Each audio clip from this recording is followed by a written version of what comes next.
Monsieur le ministre, nous nous sommes rendus ce dimanche à Rafah avec plusieurs parlementaires. Nous avons été porter un message de paix, le cessez-le-feu permanent et immédiat, assorti de la libération des otages.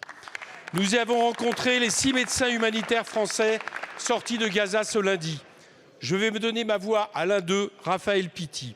Il parle de rues et de trottoirs sans 1 mètre carré de libre parce que 2 millions de personnes qui ont fui le nord de Gaza bombardé, puis le sud de Gaza bombardé à son tour, sont désormais massés sans aucun abri dans un espace prévu pour en accueillir 200 000.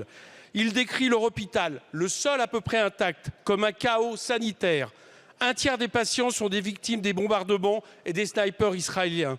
Il le certifie, il n'a vu parmi eux que des civils. Ceux qui arrivent là sont une minorité, capable de se traîner jusqu'à là, les autres meurent dans la rue. Le reste sont des pathologies, infections, qui faute de médicaments deviennent mortelles. Raphaël Pitti a été maintes fois en Syrie et en Ukraine, a été médecin militaire. Il n'a jamais vu pareil désastre. Il dit aussi, il y a pire que tuer un homme, c'est lui enlever sa dignité. Ici, il dit, il y a 27 000 morts et 2 millions d'êtres humains privés de leur dignité.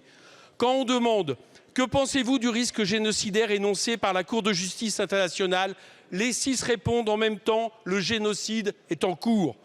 Dans un mois, l'interrogation ne sera de toute façon plus de mise car l'UNRWA, la seule institution humanitaire et administrative présente, pourrait s'arrêter faute de financement.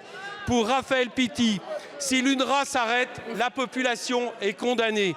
Monsieur le ministre, votre position pour un cessez-le-feu a été appréciée en Égypte et par les représentants palestiniens. Mais sur cette question vitale, la France doit faire plus.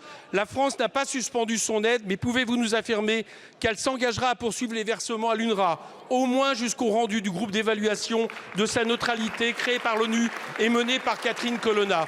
Que compte-t-elle faire pour que les pays qui ont interrompu leur versement, les États-Unis mais aussi les autres pays européens, reviennent sur cette décision?